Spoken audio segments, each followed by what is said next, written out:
Ooh, I am live. Hi, everybody. I'm Sarah Shuey, and I'm the CEO and founder of Happily, the largest and most diverse network of freelance event producers. And every Wednesday at 2 p.m. PST, I hop in to have a live conversation on my LinkedIn and on YouTube for the larger Happily Learning Network about with a friend, and I talk with a friend and a colleague about something that's happening in our wild world today. And today I have a friend coming in, Christine Lai, who is a wonderful human being. She hands down sends the most lovely, warm emails that I've ever seen, and I have some friends that write pretty nice emails, but she's just incredibly thoughtful. She is she works with a lot of really highly functioning, highly operating organizations to help them with culture building.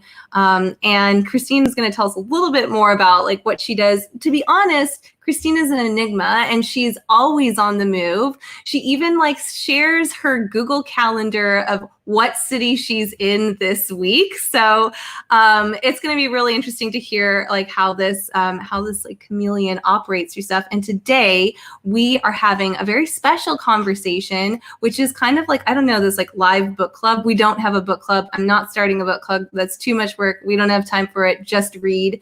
But Christine did dedicate time to reading the same book as I did, which is this. Hopefully you can see it. Minor Feelings: An Asian American Reckoning with Kathy Park Hong. So we're going to talk about that. But first, let's bring up Christine.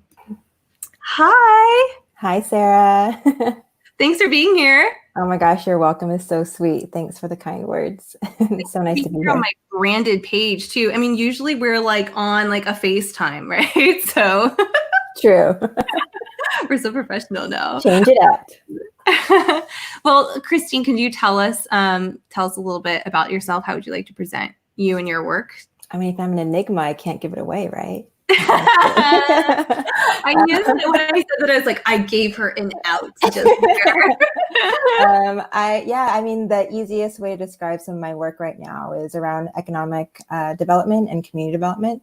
So it's kind of an interesting way to, I don't know, the best way to describe it is saying that I'm trying to help establish a new professional field around ecosystem building to support entrepreneurs. So how do cities and communities across the country really look to invest in their own communities and support entrepreneurs there versus just looking to an Amazon HQ2 to be their solution for economic resilience and revitalization. So really fortunate to work with a community and a foundation on working in that space. We talked a lot about pre-COVID. I wanted to do this whole activation. I had a couple of different projects actually that were all around activating specifically cities in the Midwest or cities that, I guess I found out this term called flyover. You might have been interested. I was like, what? But makes sense, right? If you're flying over from coast to coast. And when I have these ideas for how, we could happily create more learning opportunities, but then also with some of our clients, create more economic opportunities in those cities. You were one of the first people that came to mind where I was you have to look at this strategy for me. And so, I would love to hear a little bit about what insight or what you're seeing and what kind of services you're providing for folks that are within your world in COVID times. I'm really curious, actually. Yeah, it's really fascinating. I mean, COVID obviously has been a blessing in disguise and also a huge kind of pause for the world in terms of what's happening right now. In terms of what I work on and what people can kind of tap into is right now, there's a lot of folks who are thinking about their jobs and what am I doing? Or if they're not employed, what can I do next? And it's how do you have the conversations with people in your community to figure out what solutions or things people might need? And so there's a lot of resources and a lot of incredible organizations who are available to provide access to capital, access to networks, access to different resources, products, tools, services. And so if any of that stuff's interesting, I don't know the best way, Sarah, for me to share that, but I'm happy to share that with folks after if that's interesting. And I think it's such an incredible, important thing to work on together. So yeah, I'm happy to share. Totally. If you don't mind, like go back in and comment. And then for anyone who's tuning in, if you have any specific questions for Christine, feel free to ask those, and we'd be happy to get to as many of those as we can. But let's shift to our book. Because we actually, did I buy this for you, or did you just buy it on your own? You said you were going to buy it, and I was like, Sarah, I can buy my own book. I will buy the book. So you have gifted other things to me. I know. I sent you the gua sha. You did. I should have had it on. I should have had it on cue today. I don't have it. Oh my gosh, here. We have to do that for Instagram Live. That's a LinkedIn thing. But yeah. So thank you so much. I mean, because since I've been reading it, and even before I was finished with it, I was like, I wrote in my I have the Kim family Facebook group, like all of my grandfather, my aunts, my uncles, my cousins, my nieces, they're all on like Facebook, and we talk like all the time. And so I was like, I will buy this book for anybody who will read it. This is important reading for every Asian American. And Sarah is your best ambassador. Oh, I know. And I mean, we were talking and you're like, why don't you just ask the author? And I was like, I mean, now she's like a hero to me. Like I couldn't even imagine. And you don't want to like meet your heroes, but I do want to meet her actually. But yeah, I think at least for me, it was this book was what happened for me in reading this book was that there were just so many like small, like, I guess other people call them microaggressions, but there are like so many microaggressions towards Asians that I just experienced, and like you just get a thick skin or you brush off, and I'm only half Asian, right? So there's something weird about that where I can also really deeply understand, what's happening on the white side of things, right? So it's just this the book for me was a real big like opening and awakening, I think, of a lot of experiences, just clarified, because the author is a poet and a master, right, with words, and so I think that was really helpful. But I'm curious to know what you thought of the book overall, like if you had as strong of an emotion as I did. Yeah, well, I mean, I'm really grateful for you for like introducing it with such enthusiasm, because I'm not a huge reader. I love books, but I ironically don't read a ton. And so when you're like, Christine, you must read this book, you have to get it. I was like, all right, Sarah, you're saying this. I will go. Literally went to the bookstore and got it. And I would say I almost feel like, and I mentioned this to you before, I almost feel like I have to reread it in some ways, because she is such a poet that her words just are so smooth. But some of the things, it's like literally between the lines that you have to like go back and read them. And so I'm a nerd. Like when I read, I take notes. And so it's helpful for me to like just read through my notes, even to be like, wow, that's like the message she was really trying to get across. And so I think the first time, I've only read it once. So in my first reading, I was like, all right, I can resonate with the energy you were feeling, the passion, the heat that you were feeling. And I feel like I need to read it again, almost to absorb the wisdom and the things that she was really delivering to us in such a poetic way.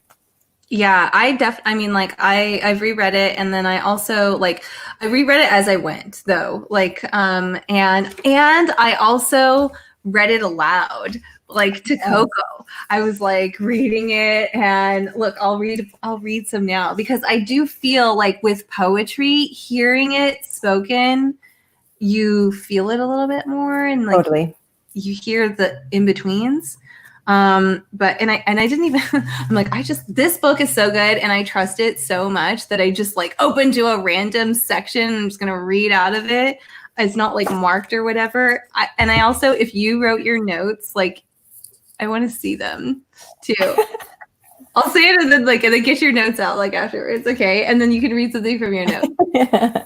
All right. So then, okay. Minor feelings are also the emotions we are accused of when having, sorry. Minor feelings are also the emotions we are accused of having when we decide to be difficult. In other words, when we decide to be honest.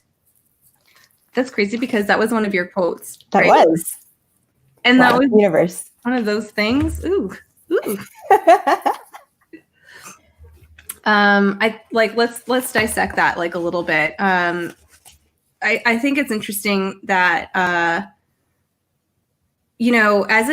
like in at least in my Asian family. Actually, before we go into it, would love to hear your background. Like, what kind of Asian are you, and how did y'all get here? Totally. Although I always joke I am a Twinkie, and but both my parents came from Hong Kong at fairly young ages. My mom, I think, before she was 10, and my dad as a teenager. And then they came to New York first, and then I was born in East LA, and then grew up in Southern California. So SoCal baby for sure. And they are from Hong Kong. I don't know if I mentioned that, but they're from Hong Kong. Oh, that's so cool. Have you been to Hong Kong? I have. I love it. It's such a great place. And I've been there probably maybe a dozen times. It's kind of a big range, but yeah, I've been there before. Yeah, Hong Kong's amazing. And it totally makes sense to go like Hong Kong to New York. They're like such huge cities. They must, and East LA must have been such a difference for them. Totally. I think so. And I think they really embrace the California living. So yeah, I've been going through old photos during COVID times and digitizing them. And it's really fun to see like my folks like at the beach and all this kind of fun stuff. Do they have good English? Yeah, I would say they're both fairly good. They have maybe a slight accent. And then both of them can still speak Cantonese. I always say "Sik Tang, I'm Sik Gong," which means I can understand you in Cantonese, but I can't speak back. Yeah. That's good. I mean, like my Korean is like, ugh, like I can barely understand unless I have a caption. So that, I mean, that's great. And do you have family as well that's here? Or like, Asian, like family is so important, right? Yeah. Like to the unit. So definitely, yeah. Both of my parents have, I think, 7, if not more, siblings, and almost everybody is here stateside. But even when we go back to Hong Kong, we'll get like a family reunion together, and we'll have like 50, 60, 70 people in the Chinese banquet dinner. And, it's kind of wild because if I pass them on the street, I may not even know that they're family, but it's awesome to know that, they're there and we get to see them every now and then when we're there. yeah, it's funny how there's like, oh, this is the second cousin. Oh, Uncle Charlie, like his ex-wife's son. You were in the pool together all the time when you were 6. Like, like you know each other. You're blood, and you're like, okay, nice to meet you. Yes, exactly. The Asian, like, so the Asian American experience is one of the things that, like, she started off by sharing a story actually about her father, and her father sending her off to college for the first time in the Midwest. And like, basically he was always like, just, always be polite, because we don't have room to be angry or aggressive or have the space to have other kinds of feelings or emotions. And so I think that quote kind of summed it up, where, where she's saying like, minor feelings are when we are accused of being difficult when we're actually just being honest. Did that resonate with you as well? I mean, it's interesting because I'm just starting to do more of my own work around like emotions and feelings. But I think when I read that, it's such an interesting thing if you really just sit with it and think about it, because it's like, okay, we decide to be difficult. It's like, I'm not choosing to like bring anything bad out of you. I'm just being honest with how I'm feeling, and that may bring things out of you. So I would welcome you to be honest too, but how do we be in this like healthy tension together to be able to actually talk about our feelings versus being like you should just be happy or just be whatever. And it's like, anger, sadness, all these other things are really important emotions that we should embrace. And so the whole spectrum of that, how do we not see that as being difficult, but it is just being human and being who we are, for sure. Have you ever been accused of being difficult? Because I feel like you're the most agreeable person I know. Like, you and my friend Mirta, probably the most agreeable people. I mean, I can think of 2 instances where people have said that, and, in the moment kind of thing. Of course, I would hope that it's like not a thing that is like, part of anyone's personality, but it's probably hopefully coming from a good place too, even if they are difficult. Yeah. You're so good with language, and you're so good with words, and like navigating, like you have specific words for different kinds of experiences and also I think like emotions, and you're always helping me recontextualize and have been, right? Like repositioning the way that I think, and words have so much power, right? To even like when I was like, I used to say at the start, like living in these crazy times, and you're like, can you please use wild? And I'm like, yes, of course, right? So I'm just curious, like, how do you think, like, when did that journey of like recontextualizing language, because that book also talks a lot about it too, how to how actually owning your language can own the space, like when did that journey for you start? Yeah, I think it was when I was fairly young. I think it's one of those things, it might have been like my mom or someone that, when I was around them growing up a lot, it's like whatever we say, we hear. And so we have to make sure that the things that are coming out of our mouth are the things that hopefully both support us and the people who are hearing them. And so like one that I use a lot, everyone's always like, especially now, oh, I'm so busy. And I'm like, oh, if it's a nice invitation that you can receive, I use the word full instead of busy, because busy, it's kind of like, oh, sorry, Sarah, I'm too busy. I can't be on that, talk with you next week, versus like my life is really full.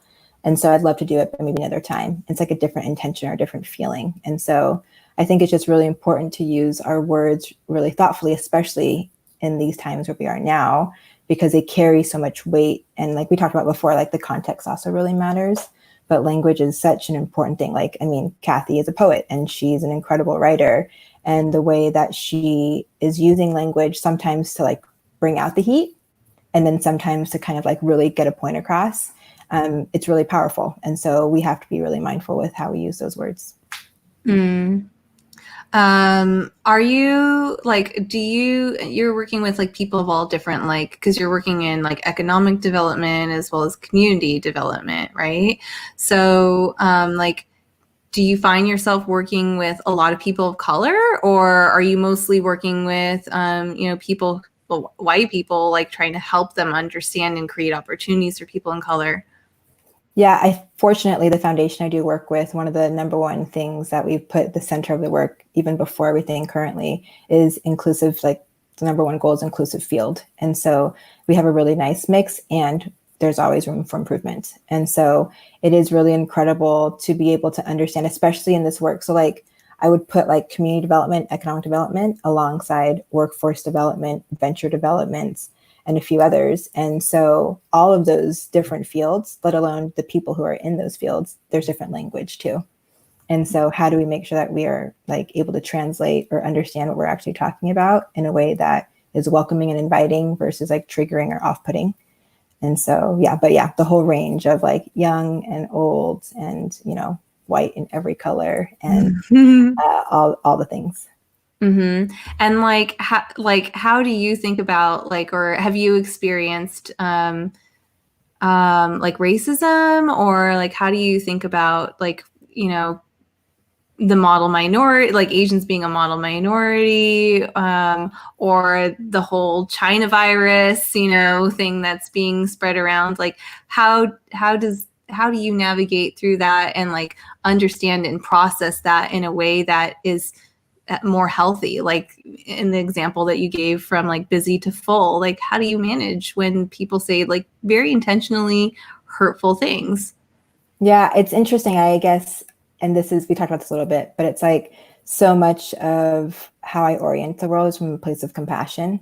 And so even if those things are coming to you, and I think maybe at a young age too, I've keyed them for better or for worse. Like I understand, I think reading this book and you inviting these conversations and everything that's happening in the world, just having us look at our identities and our cultures and all of those things just more closely and more introspectively. I think I have a lot more to think about there. But I think in terms of people who are like saying racist things or the microaggressions, it's almost like you have to not take them personally, in a way where it's like they can say these things. It's kind of like I can run to you and be super angry and you're like, whoa, like chill. And you can like either be angry because I'm coming at you angry, or you can like choose to diffuse it. And so the same thing I think with, racism and things like that. It's like in order to actually move and work through this together, we have to be able to acknowledge it and then meet it in a place where we can have a constructive conversation versus just having this, heated conversation that doesn't really get anywhere because we're not listening. I mean, nowadays I feel like it is so hard because of the way that social media is constructed. And I know that you actually don't operate much within social media. And I think that plays to your advantage where sure, you can have conversations like that, but in social media, it's entirely the opposite experience where it seems impossible sometimes to get to that like point of productive conversation. So like, I mean, do you think that it's because people are too much online and or how do you Interesting. reconcile that?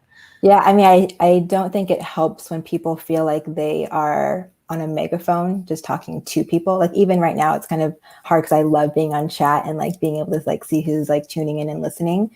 But I think there's a difference between talking to people and talking with people. And so social media, depending on what platform and channel you're on, sometimes you feel like you're only talking to people, which you're talking to in a vacuum sometimes. And it doesn't give you that space to like actually have the healthy tension versus just you feel like you're just like ranting and getting things off your chest. And then you just feel like you're receiving that heat from other people. So like whenever I feel like there's almost like if there was a way for people to have their own practice of like, before I go on social media, I'm like getting into like a good headspace and then you can go on it or something. But, we kind of all choose our realities. So, part of me not being on social media is knowing that I can invest in other places, in person, not virtually with people, which is much more valuable, I think, than just being online. Okay. The time really flew by as it always does with you. And but we still have a few minutes before we get into our game. And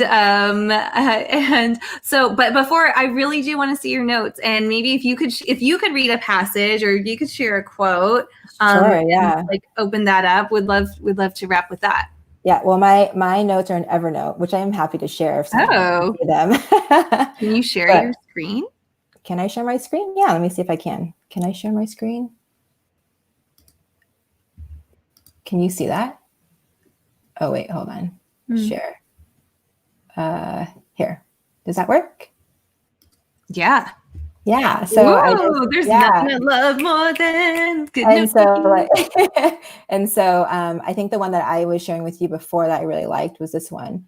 It's like sometimes you need to explain your experiences in order to understand them yourself. And so it's like in the heat of the moment, you're going through something, and sometimes you may not be able to process it. And this is, I think, in the part of the story where she was talking about therapy or going through therapy. And so like you have to be able to articulate and again, use your language of explaining your experience in order to understand what actually happened. And you're telling the story to yourself. So the way that you choose your words is also really informative of how that experience was happening to you. That was, I think, a really interesting one. This was, I think, piggybacking off of what you said earlier. If you want to write about race, you have to do it politely because then people will listen. Right. Wasn't that a critique though, more than it was a... Oh, it was, exactly. But I'm just saying, like, you don't want to have to just be, here, let me stop sharing screen. You don't want to have to do it politely.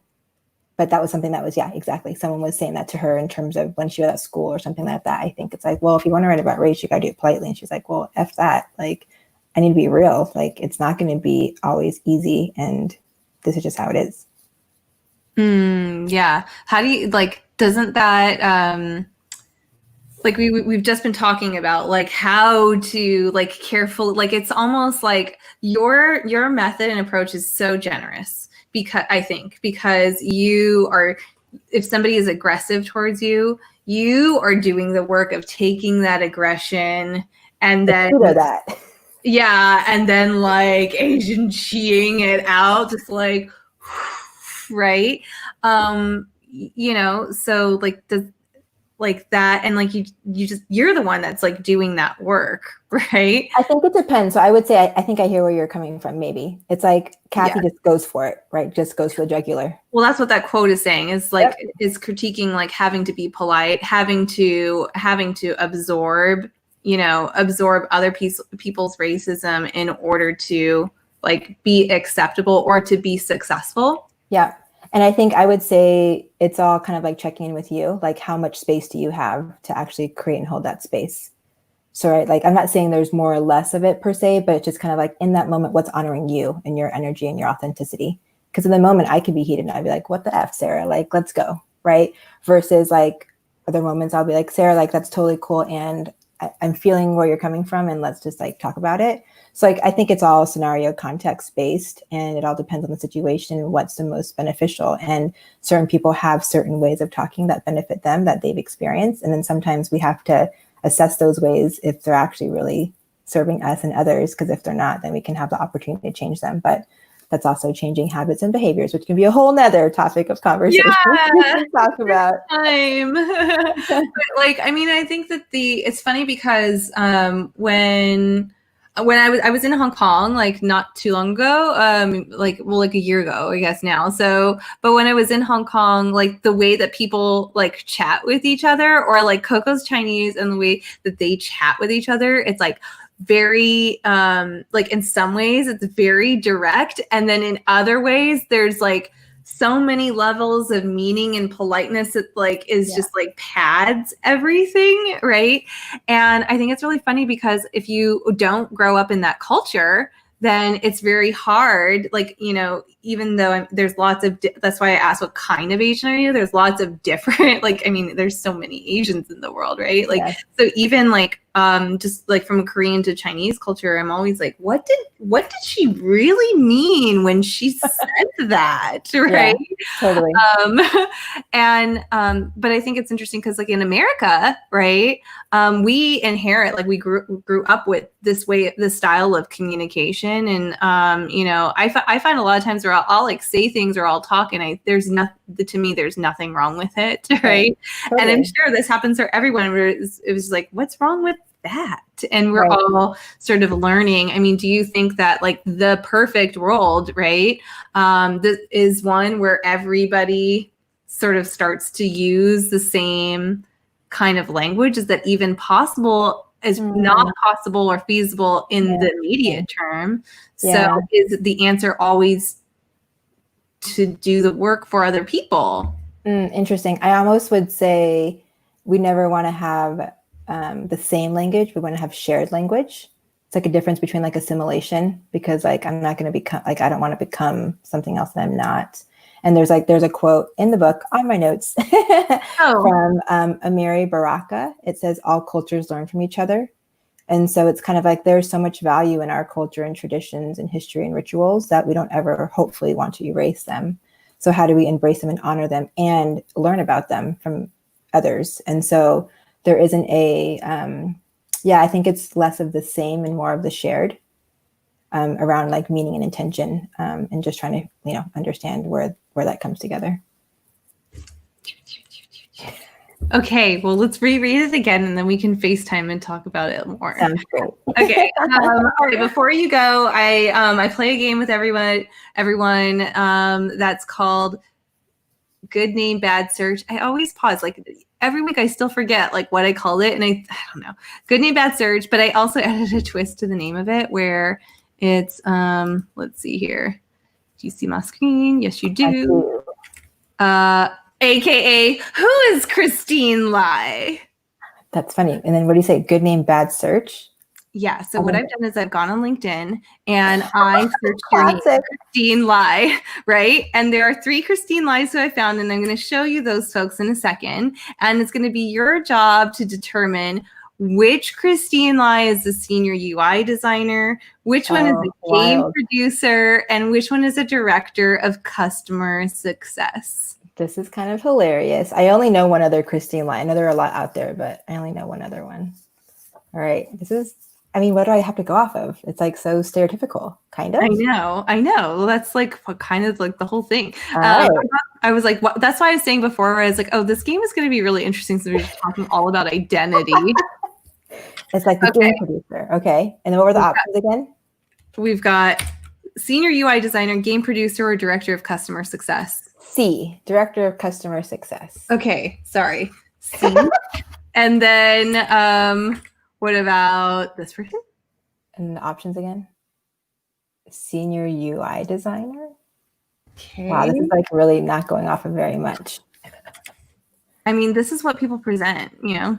Yeah, it's true. Oh, I would flip it. I would almost put her as a UI designer and the other one as a game designer. Game and UI? Yeah. Damn, our customer success. It's also tricky. All these Asians.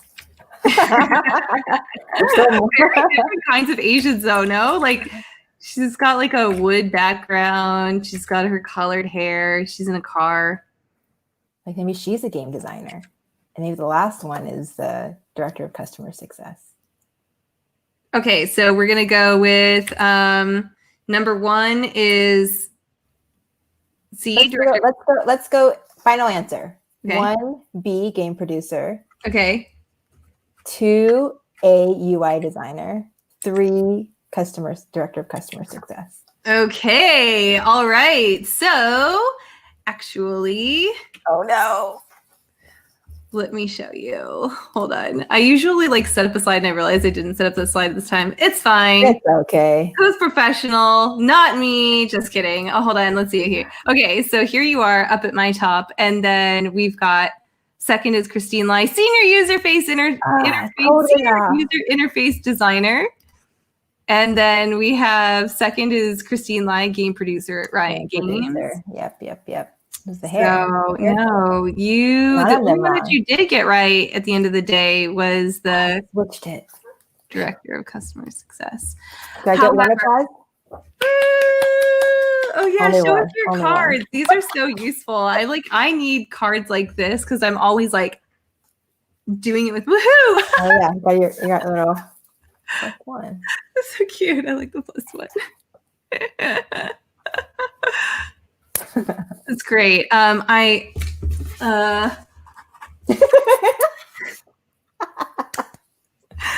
that for you. Ching, ching, ching. Thank you so much, Christine Lai. You are the Christine Lai to follow. So y'all find Christine on LinkedIn. Continue the conversation with her. Thanks again for coming. Thanks, Sarah. So super fun. Yeah, great to see you too. Tomorrow is actually, not tomorrow. Friday's my birthday. And tomorrow, every Thursday at 5 p.m., you can use your birthday card. You have a birthday card. No, but they're personalized. So I gotta like take out his name. I can use Coco's. Yeah. But tomorrow, so every Thursday at 5 p.m. I do a happily hours, and at happily hours we show like what Zoom can be like when it's like at max power of fun and not fatigue. And we're gonna do a group lip sync battle, and friends are gonna do our friend Vinicius. He is going to be the hugest pop star ever. He hasn't even debuted yet, but like when you met that person, and he's gonna do a cover and a song. I think probably for the first time, and then one of our advisors, Stephanie Beckerman. Do you know Stephanie? She's gonna do a lead a wellness exercise. So if you can come for that, you and everybody else is welcome to join us. Happily hours tomorrow at 5. But until then, I will see you next time. Thank you so much for being here. See you later, Sarah. Bye. Bye, everyone. Thanks for being here. See you around.